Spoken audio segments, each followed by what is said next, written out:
জীবনের পথ চলায় প্রায় প্রতিটি মানুষেরই সঙ্গীর প্রয়োজন হয়। একসাথে একই ছাদের তলে একই মানুষের সঙ্গে জীবনের সুদীর্ঘ পথ পাড়ি দেওয়ার ক্ষেত্রে অস্বাভাবিক অনেক কিছুই ঘটতে পারে, তা খুব স্বাভাবিক। কিন্তু আমরা অবশ্যই চাইব সুন্দরভাবেই কাটুক প্রতিটি মানুষের সংসার। সুন্দরভাবে সংসার করবার ক্ষেত্রে দুজনকেই ধৈর্যশীল হতে হয়, সৎ ও নীতিবান হতে হয়। কোন কাজে, কোন কথায়, কোন আচরণে আপনার সঙ্গী বা সঙ্গিনী ব্যথা পেতে পারে সেটি আপনাকে জানতে ও বুঝতে হবে। সেই কাজগুলো করা যাবে না, সেই কথাগুলো বলা যাবে না, সে আচরণগুলো প্রকাশ করা যাবে না। বিশেষ করে সর্বসাকুল্যে যা অনৈতিক, যা অশোভন, যা অশালীন এমন কিছু থেকে সদা বিরত থাকতে হবে। যেমন অনেক স্ত্রীরা শ্বশুরবাড়িতে বডি শেমিংয়ের শিকার হন এবং দুর্ভাগ্যবশত অনেক স্ত্রী তার স্বামীর কাছেও বডি শেমিংয়ের শিকার হন।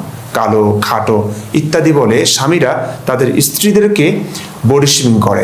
অনেক নারী সন্তান জন্ম দিতে ব্যর্থ হলে প্রতিটি মুহূর্তেই তাকে কথা শুনতে হয়। আসলে স্বামী না স্ত্রী, কার সমস্যার কারণে বাচ্চা হচ্ছে না এটি না জেনে, পরীক্ষা নিরীক্ষা না করেই স্ত্রীর ওপরই এই দায় চাপিয়ে দেওয়া হয় আমাদের অসুস্থ সমাজে। দেখা যায় স্ত্রীটির কোনো সমস্যা নেই, তবু তাকে হেনস্থার শিকার হতে হচ্ছে। তার স্বামীর দোষে কথা শুনতে হচ্ছে তাকে। প্রতিনিয়ত বন্ধা, বাজা ইত্যাদি অবমাননাসূচক বাক্য ছুড়ে নারীটিকে আঘাত করা হয়। যদি বন্ধা হয়েও থাকেন, এটি তার দোষ নয়। হয়তো কোনো রোগের কারণে, কোনো দুর্ঘটনার কারণে এমন হতে পারে যার কোনোটি একজন নারীর হাতে নেই, কোনো মানুষের হাতেই নেই।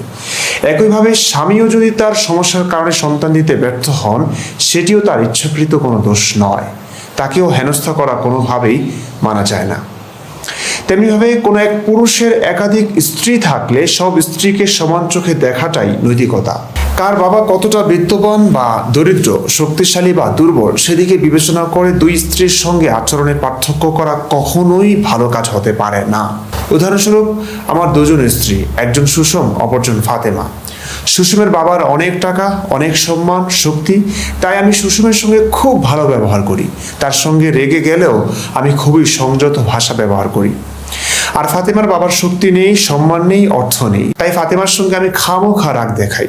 তার সাধারণ কথায়ও মেজাজ গরম হয়ে যায়। এটি খুবই অমানবিকতা, সংকীর্ণতা, অসভ্যতা। অত্যন্ত দুঃখজনক ব্যাপার হলো, আল্লাহর নবী দাবিকৃত মুহাম্মদ সাল্লাল্লাহু আলাইহি ওয়াসাল্লামের জীবনে এই দুটি ব্যাপারই পাওয়া যায়। একবার তিনি তার স্ত্রী সাফিয়াকে বন্ধা, নেড়ি বলে গাল দিয়েছিলেন। কেন?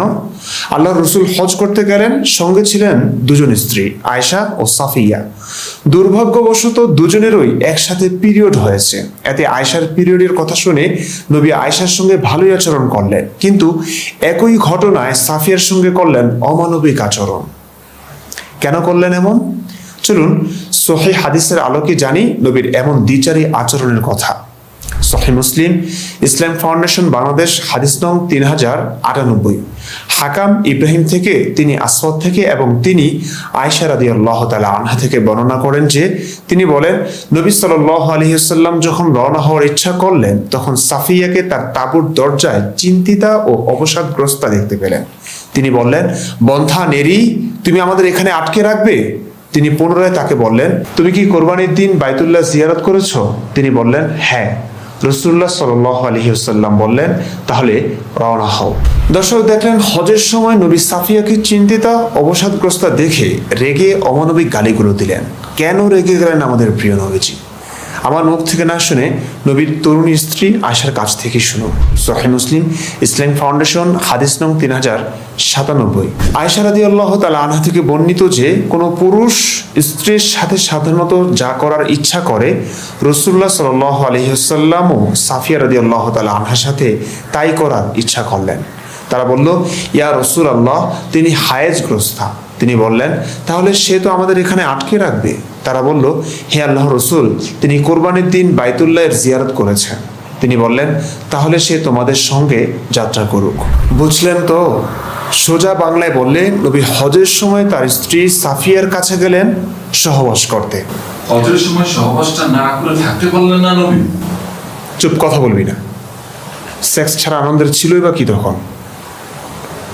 দর্শক, রাসূল তার স্ত্রী সাফিয়ার কাছে সহবাসের জন্য গিয়ে যখন শুনলেন তার হায়েজ হয়েছে বা পিরিয়ড হয়েছে, তাই রেগে গালিগুলো দিলেন। অনেকেই ভাববেন রাসূলের স্ত্রী তো অনেকজন ছিল, এক সাফিয়ার হায়েজ হয়েছে তাতে কি? অন্যজনের সাথে সহবাস করলেই তো পারেন। হ্যাঁ পারেন, কিন্তু দুর্ভাগ্যবশত ওই হজের সফরে রসুলের আরেক স্ত্রী আয়েশাও ছিলেন। রসুল তার কাছে প্রথমে গিয়েছিলেন সেক্স করতে, কিন্তু তিনি ঋতুমতী ছিলেন, তারও পিরিয়ড হয়েছিল। চলুন সহিহ হাদিস থেকে জানি। সহিহ বুখারী তাওহীদ পাবলিকেশন হাদিস নং 294। আয়েশা রাদিয়াল্লাহু তাআলা আনহা হতে বর্ণিত, তিনি বলেন, আমরা হজের উদ্দেশ্যেই মদিনা হতে বের হলাম। সারিফ নামক স্থানে পৌঁছার পর আমার হায়েজ আসলো। আল্লাহ রসুল সাল্লাল্লাহু আলাইহি ওয়াসাল্লাম এসে আমাকে কাঁদতে দেখলেন এবং বললেন, কি হলো তোমার হায়েজ এসেছে? আমি বললাম, হ্যাঁ। তিনি বললেন, এ তো আল্লাহ তাআলা এই আদম কন্যাদের জন্য নির্ধারণ করে দিয়েছেন, সুতরাং তুমি বাইতুল্লাহর তাওয়াফ ছাড়া হজের বাকি সব কাজ করে যাও।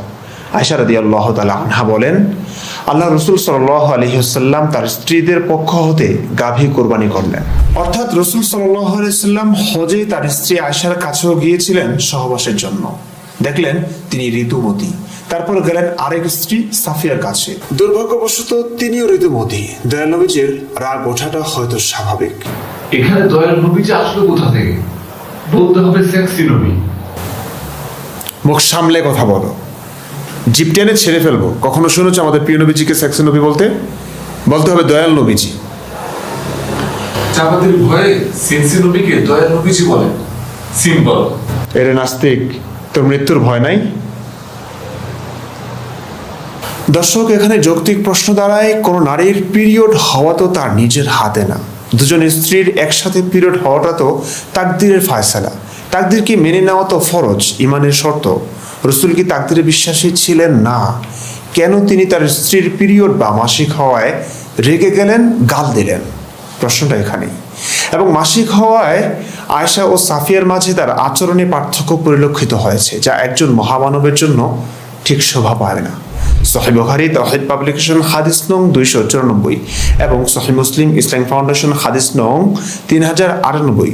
দুটি হাদিস পাশাপাশি রেখে দেখুন, আয়েশার মাসিক শুনে রসুল তাকে কি বললেন আর একই ব্যাপারে সাফিয়াকে কি বললেন। আয়েশা, এ তো আল্লাহ তাআলাই আদম কন্যাদের জন্য নির্ধারণ করে দিয়েছেন। সাফিয়া, বন্ধা নেরি, তুমি আমাদের এখানে আটকে রাখবে? এই দুই স্ত্রীর মাঝে এমন দুরকম আচরণের কারণ কি? আয়েশার বাবা ছিলেন আবু বকর, যিনি রসুলের বন্ধু, রসুলের কাছের মানুষ, শক্তিশালী মানুষ। আর সাফিয়ার বাবা ছিলেন ইহুদি নেতা হুয়াই ইবনে আখতাব, যিনি রসুলের সমালোচনায় লিপ্ত ছিলেন। রসুলের একাধিক স্ত্রী এবং অতিরিক্ত খাবার গ্রহণের সমালোচনা করতেন এবং যাকে রসুল বনু কুরাইজা গণহত্যায় জবাই করেছিলেন।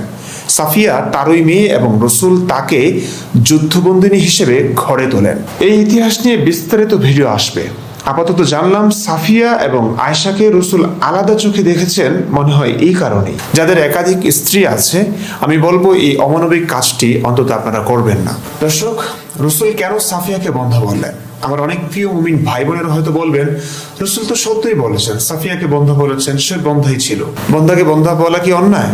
আমাদেরই মন আসলে বিদ্বেষে ভরা, হিংসায় ভরা। এই কারণেই সত্য বললে রসুলকে নিয়ে আমরা সমালোচনা করি। ওনারা মনে হয় এটা জানেন না, সব সত্য বলা যায় না। আমি কালো হলেই আমাকে কাইল্লা বলে ব্যঙ্গ করা যায় না। কেউ খাটো হলেই তাকে বেটে বা বামন বলে কটাক্ষ করা যায় না।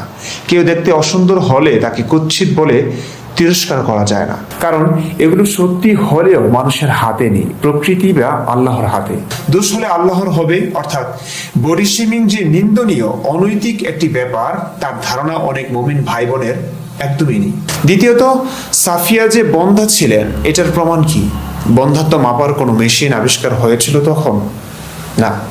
রসুলের ঘরে সাফিয়ার বাচ্চা হয়নি মানেই কি সাফিয়া বন্ধা? না প্রিয় দর্শক, আমরা বরং উল্টো প্রমাণ পাচ্ছি ইতিহাস থেকে।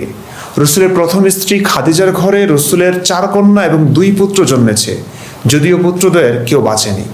এবং রসুলের এক দাসী মারিয়া কিপ্তিয়ার ঘরে রসুলের এক পুত্র সন্তান জন্মগ্রহণ করে, সেও মারা যায়। যদিও মারিয়ার সন্তানটি নিয়ে আয়েশা এবং রসুল দুজনেরই সন্দেহ ছিল যে এর বাবা কে। আমি সেদিকে যাচ্ছি না। এরপর রসুল একের পর এক কতগুলো বিয়ে করলেন।